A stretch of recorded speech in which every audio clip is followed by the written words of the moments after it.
Jangan dibiarkan kalian menjalani hidup autopilot. Nah, autopilot itu, loh tiba-tiba sudah seminggu ya. Kok cepet ya sudah 1 bulan ya. Itu kemungkinan hidupmu autopilot. Jalan seperti biasanya. Yuk mulai agak diseriusi.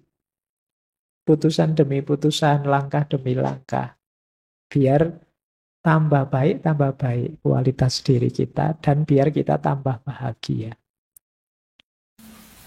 Yang pertama, ternyata untuk bisa bahagia, kita harus mampu menghancurkan egoisme dan menganggap diri kita sebagai manusia normal saja.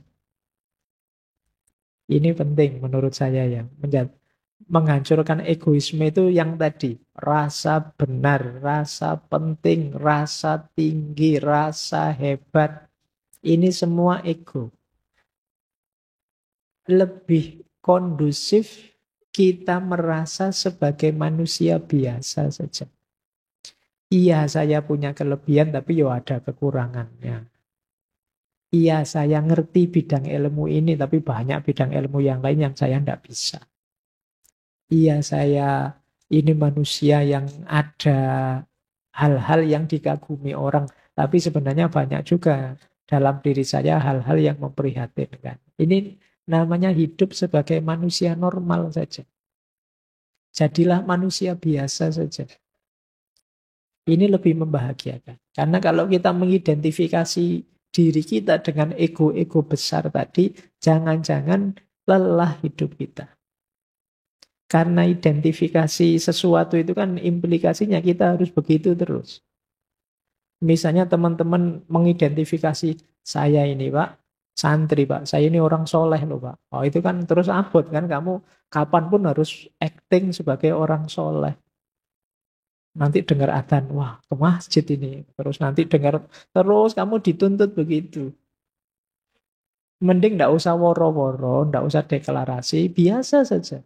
Yes, kalau mau ke masjid, ke masjid. Kalau mau melakukan kebaikan, lakukan saja. Ndak usah dengan memberi label atribut yang memberatkanmu sendiri. Jadi, itu yang disebut kesadaran sebagai manusia biasa saja. Itu akan lebih membahagiakan. Yang kedua, berhentilah bersikap perfeksionis menipu diri sendiri. Kalau iya bilang iya, kalau tidak bilanglah tidak. Tidak usah perfeksionis. Orang tahu kok semua orang itu ada kurangnya, tidak ada manusia yang sempurna. Kadang-kadang salah sedikit, kadang-kadang khilaf sebentar, manusiawi. Tidak usah menipu diri. Itu akan lebih memberatkan kita. Tidak usah terlalu banyak pakai topeng lagi. Topeng kita sudah banyak dalam hidup ini. Biar tidak lelah. Yang membuat kita lelah itu kan karena kita menipu diri kita sendiri. Misalnya kalau ditanya, ngantuk enggak mas ngaji kayak gini? Enggak Pak, saya melek terus. Tapi yo pas ngaji deklak-deklok itu kan yo kamu berat sendiri, nanti ada temennya lihat malu kan kamu. Coba tadi bilang, yo saya kadang-kadang ngantuk Pak. Itu kan lebih santai. Tapi karena kamu menipu dirimu sendiri, ya berat akhirnya. Jadi konsekuensi yang harus kamu tanggung. Yang ketiga, untuk bisa bahagia, yuk berjuang, bekerja keras mencapai tujuan. Ya, kita harus berikhtiar, berusaha. Sambil tadi ya, ngerti batasnya kapan pasrah. Dan jangan dibiasakan menyalahkan keadaan mencari kambing hitam. Biasa kok hidup itu ada sukses, ada gagal. Ada lulus, ada tidak lulus biasa. Ya memang rumusnya hidup begitu. Ada senang, ada susah. Wajar itu sudah. Tidak usah cari kambing hitam, tidak usah menyalahkan keadaan. Nanti tambah berat. Wah ini gara-gara temanku ini. Tiap malam ngajak begadang saja. Tidak lulus mata kuliahku. Lalu kamu sendiri ya mau diajak begadang. Disalahkan kancane. Jadi ya sudah lah, kalau sudah begitu ya efeknya memang begitu, karena kamu begadang tidak lulus biasa saja. Iya sih Pak, berarti besok saya harus lebih baik lagi, kan begitu saja. Tanpa harus rasa bersalah berkepanjangan, merasa berdosa berkepanjangan. Cukup kamu sesali, kamu perbaiki ke depannya biar lebih bagus. Ini hidup yang lebih membahagiakan. Tidak terlalu bertele-tele. Apalagi kamu terus menyangkal, denial, nyari-nyari alasan. Saya itu sebenarnya rajin loh Pak. Saya tidak tahu saya. Kemasukan apa saya semester ini. Nggak usah pakai alasan macam-macam lah. Ya sudahlah, diterima saja. Ya wajar kok orang itu kadang seneng, kadang susah, kadang gagal, kadang sukses. Asal kita bisa menata diri sehingga terus progres tambah baik, itu sudah luar biasa. Yang keempat, ayo kita minimkan ketakutan-ketakutan, kecemasan-kecemasan yang tidak perlu. Mari kita sadari kadang-kadang kecemasan kita itu tidak beralasan. Sia-sia saja. Cemas itu kan biasanya tentang yang akan terjadi ke depan. Yang akan terjadi ke depan kita tidak tahu. Biarlah jadi rahasia nanti. Yang penting sekarang kita berikhtiar semampu kita sebaik yang kita bisa. Itu saja sudah. Jadi hilangkan khawatir ini, khawatir itu. Pak, saya besok kira-kira ada jodohnya enggak ya Pak? Saya kok sampai semester gini rasanya enggak ada yang mau sama saya. Sudah usah dipikir itu. Jodoh di tangan Tuhan sudah. Yo kecuali kamu cuek, enggak ngurusi, ya bisa saja nanti lepas Tuhan, lepas tangan. Jadi, kamu sendiri ditawari bolak-balik yo kesuwen mikirnya. Jadi, ayolah. Tidak usah khawatir. Kamu boleh sekali-sekali kamu tulis ya. Kekhawatiranmu yang mencemaskanmu apa? Tulisan, wis. Khawatir ini, khawatir itu, khawatir ini, khawatir itu. Sekarang mulai banyak. Kemarin saya baca orang kena gejala penyakit psikosomatis. Jadi kecemasan di pikiran yang mengefek ke sakit fisik beneran. Nah, mungkin lambung lah, mungkin vertigo lah, mungkin apalah. Namanya psikosomatis. Jadi kalian jangan terlalu banyak overthinking, jangan terlalu banyak mikir yang aneh-aneh, cemas yang tidak perlu. Nanti jadi penyakit. Jadi ternyata tidak selalu sakit fisik berpengaruh ke jiwa. Sebaliknya sakit jiwa bisa juga berpengaruh ke fisik. Kalian kan kalau sedang stres apa gitu kan rasanya tubuhmu ya lemes, tidak bisa diajak apa-apa, tidak bergairah ngapa-ngapain saja. Itu berarti dari psikis ke fisik. Yang itu jumlahnya tambah banyak. Sekarang psikiater, psikolog itu tambah laris hari ini. Banyak yang stres, banyak yang depresi, tingkat sakit jiwa meningkat, tingkat depresi, bahkan tingkat bunuh diri juga tiap tahun meningkat terus. Nah, terus mari kita sadari dalam hidup ini isinya ada yang penting, ada yang tidak terlalu penting. Tidak semuanya harus diutamakan. Kita nikmati saja. Kadang-kadang ada hal sepele, hal tidak penting, ya tidak apa-apa kita nikmati saja. Itu namanya kita sadari masalah hidup ini ya, tapi juga yang tidak terlalu penting jangan terlalu dipentingkan. Biar tidak terlalu sibuk kita. Biasanya kalau masih muda itu ingin semua masalah dipanggul sendiri. Tidak hanya masalah pribadi, mungkin masalah kampusnya, masalah negaranya, masalah dunia. Oh, apa yang ingin diselesaikan sendiri? Iya, kamu boleh komen kecil-kecil, boleh usul sedikit-sedikit, tapi tidak semuanya harus kamu perjuangkan sendiri. Kamu harus punya prioritas-prioritas, biar hidupmu lebih bahagia. Jadi, kenapa Mas kok belakangan gelisah? Saya mikir peradaban manusia hari ini itu loh Pak. Ya wis, kalau kalau sudah ngobrol itu diajak ke angkringan, saya ngangkring yuk Mas tak traktir wis. Daripada kabotan mikir dunia ya. Semikir kuliah saja pontang-panting kamu.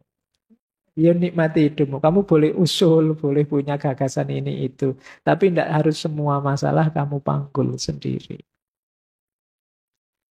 Nah yang terakhir, cara menaklukkan kebahagiaan adalah jangan biarkan dalam situasi apapun pikiranmu macet. Rasionalitasmu tidak jalan. Harus terus hidup akalmu. Jadi ini kuncinya manusia dan kemanusiaan itu kan akalnya yang hidup. Jangan dibiarkan kalian menjalani hidup autopilot. Nah, autopilot itu, loh tiba-tiba sudah seminggu ya. Kok cepet ya sudah 1 bulan ya. Itu kemungkinan hidupmu autopilot.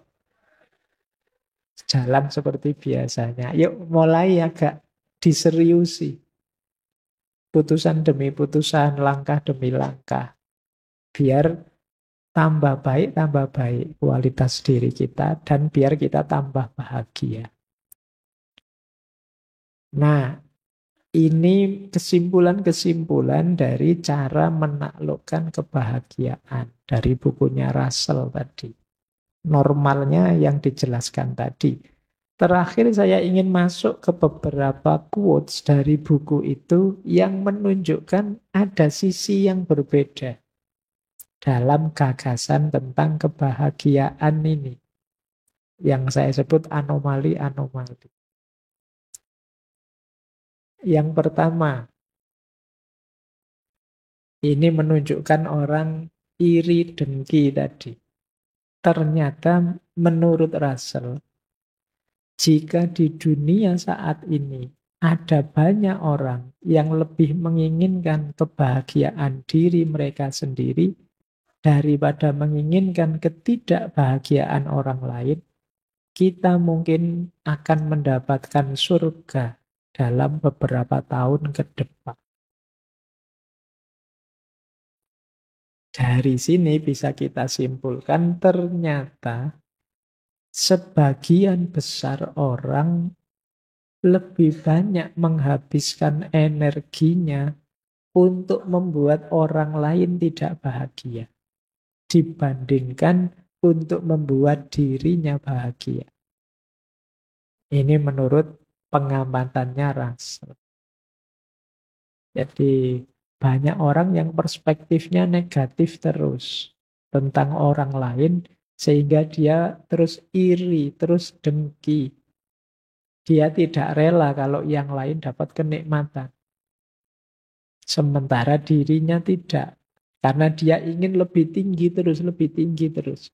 Orang yang mindsetnya kompetitif tadi, yang dipenuhi rasa iri tadi, yang ada di pikirannya kan gimana caranya rivalku, sainganku, musuhku tidak bahagia. Dia tidak mikir gimana caranya saya bahagia, yang dia pikirkan gimana caranya orang lain tidak bahagia. Oh, itu mindset seperti ini banyak kita temukan di medsos mungkin, termasuk apalagi menjelang tahun 2024. Itu banyak yang cara berpikirnya begini. Gimana caranya rivalku tidak bahagia? Entah dengan cara apa. Kadang-kadang bikin berita-berita bohong, hoax-hoax, dan lain sebagainya. Ini jenis anomali. Kalau semua orang berpikir gimana caranya saya bahagia, kata Russell, tidak lama lagi dunia ini kayak surga. Isinya orang-orang yang bahagia, ya orang bahagia itu berarti orang yang bersyukur. Nah, cuma ini mimpinya Russell, ya sulit sih. Orang itu kecenderungannya memang agresif, iri, dalam dirinya ada nafas namanya sabu'iyah. Ingin selalu menyerang dan menjatuhkan yang lain. Baik, anomali pertama ini. Coba kalian renungi ya, semoga yang hadir malam hari ini tidak ada yang di sini. Tidak ada yang mikirnya hanya jatuhnya yang kalian benci. Dalam bidang apapun. Kalian ingin maju boleh, tapi semoga tidak dengan cara menginjak dan menjatuhkan yang lain. Kalian ingin menang baik-baik saja, tidak apa-apa, hebat. Tapi tidak dengan cara merusak dan menghancurkan yang lain. Hebatlah dan menanglah bila perlu dengan mendukung dan menaikkan yang lain. Anomali pertama ini tentang kebahagiaan. Anomali kedua, ini lanjutannya.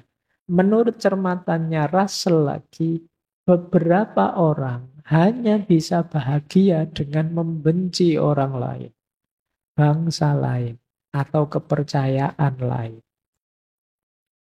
Ini kalimatnya Russell ya. Semoga kita juga tidak di sini. Jadi kayak tadi, Pak, memang bahagia saya itu ya kalau membenci orang atau membenci kepercayaan lain atau membenci bangsa lain. Ya ini tentu saja bukan kebahagiaan. Ini kalau bahasa Jawa jenis angkara murka yang seperti ini. Isinya kebencian saja. Jalur bahagia itu jalur cinta, jalur kasih sayang dan semangat tadi, bukan jalur kebencian. Kebencian lewat jalur manapun tidak akan membuahkan kebahagiaan dalam bentuk apapun. Kalian boleh suka dengan atau tidak suka sesuatu, setuju atau tidak setuju sesuatu, tapi semoga bukan membenci. Karena kebencian betapapun sifatnya negatif. Emosi yang tidak hanya merusak yang kita benci, tapi juga merusak diri kita sendiri yang membenci. Ini yang disebut anomali. Kalau ada orang merasa, saya bahagianya ya kalau mukuli orang, Pak. Saya bahagianya ya kalau menghancurkan orang, Pak. Itu pasti bukan kebahagiaan. Mungkin kesenangan sesaat yang nanti efek negatifnya akan kita nikmati di fase-fase hidup selanjutnya. Berarti bukan kebahagiaan. Anomali kedua. Anomali ketiga. Kata Russell begini, saya menemukan sesuatu yang aneh. Setiap kali saya bicara dengan orang yang terpelajar, saya merasa yakin bahwa kebahagiaan itu tidak mungkin terjadi. Namun ketika saya bicara dengan tukang kebun saya merasa sebaliknya. Kenapa bisa begitu? Ya biasa sih, kita juga tahu kadang orang pinter itu suka membuat rumit hal-hal simpel. Barang yang sederhana saja terus dibikin jelimet. Jadi ruwet, jadi membahas kebahagiaan yang simpel. Jangan iri, penuh kasih sayang lah, bekerjalah. Itu kan sederhana sebenarnya. Tapi terus dibikin rumit, dibikin ruwet. Akhirnya wah apa ya bisa bahagia saya. Dengan konsep serumit itu. Tapi begitu ngobrol dengan tukang kebun, kata Russell, kok rasanya gampang, bisalah kita bahagia.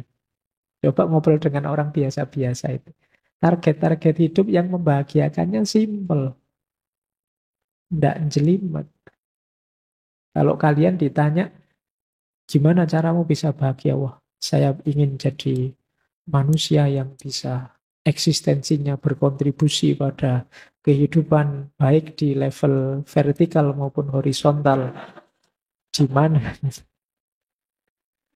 Itu cek rumite wong cuma pengen seneng saja kok. Dirumuskan senjelimet itu. Itu yang membuat Russell mau pengen bahagia. Kalau ngobrol sama orang pinter malah jadi rumet. Sudahlah sama tukang kebun saja simple, sama teman-teman nongkrong pinggir jalan itu lebih simpel, gampang. Tidak terlalu dirumit-rumitkan teori. Makanya dia nulis buku ini buku tidak untuk kalangan terpelajar. Mungkin khawatirnya kalau ketemu orang terpelajar terus didebat. Tidak jadi bahagia, jatuhnya debat akhirnya. Oh masa iya begitu? Nggak cocok dengan teorinya filosofi ini, filosofi itu. Ruwet wes. Tidak jadi bahagia akhirnya. Jadi bubar sudah. Kan kadang-kadang gitu. Kadang yang pinter itu malah menyusahkan kita. Rapat enak-enak, yang rapat lugu-lugu gitu cepet diputuskan gini ya, ya gitu selesai gitu. Iya. Tapi begitu yang rapat pinter-pinter, wah ndak selesai-selesai wis. Panjang argumen ini, argumen itu, kira-kira itu tambah ruwet wis. Nah, kadang-kadang begitu dalam hidup ini. Kita selalu membuat rumit hal-hal yang sederhana. Sehingga hidup yang semula simpel jadi rumit. Ini yang ditemukan oleh Russell. Anomali lagi. Kata dia begini, orang yang meremehkan dirinya sering dikejutkan oleh kesuksesan. Sedangkan orang yang melebih-lebihkan dirinya sendiri sering dikejutkan oleh kegagalan. Kejutan yang pertama menyenangkan, dan kejutan yang kedua tidak menyenangkan. Oleh karena itu, adalah bijaksana untuk tidak terlalu sombong, namun juga jangan terlalu rendah diri dalam berusaha mencari kebahagiaan. Kan banyak orang itu yang, siapalah saya Pak, saya itu manusia biasa kok Pak. Yo ada kemampuan dikit-dikit, tapi yo ndak sehebat orang-orang itu. Ini kadang-kadang orang yang seperti ini, ketika sukses itu kan kaget dia. Alhamdulillah ternyata Allah Maha Penyayang ini, saya dapat sukses yang luar biasa. Kagetnya kaget seneng. Tapi kalau kita terbiasa sombong, saya hebat Pak, saya lebih dari semua teman saya yang lain. Ya itu kan begitu gagal, ya kejutannya kejutan pahit. Jadi oleh karena itu apa kata Rasul? Ya sudahlah, tidak usah terlalu merendahkan diri atau menyombongkan diri, biar tidak gampang terkejut. Biasa saja. Nikmati saja apapun yang kita alami. Jangan melebih-lebihkan, juga jangan mengurang-urangkan.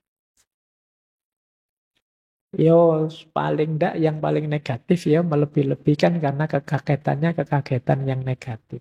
Kekagetan ketika menemukan kegagalan. Ini anomali dari Russell ketika melihat ternyata banyak orang yang sikapnya keliru untuk merancang kebahagiaan. Ada yang terlalu meremehkan dirinya sendiri, ada yang terlalu membesar-besarkan dirinya sendiri. Dua-duanya tidak positif karena potensial terkejut. Meskipun terkejut yang pertama enak, terkejut karena sukses. Terkejut yang kedua pahit, karena terkejut karena gagal. Baik, saya kira itu ya, teman-teman. Itu materi dari Russell tentang cara menaklukkan kebahagiaan. Persis seperti yang dikatakan Russell, ini tidak rumit. Tidak perlu mengerinyitkan dahi membahas rumit-rumit. Di masyarakat biasanya yang berjalan untuk meraih kebahagiaan ya rumus-rumus tadi.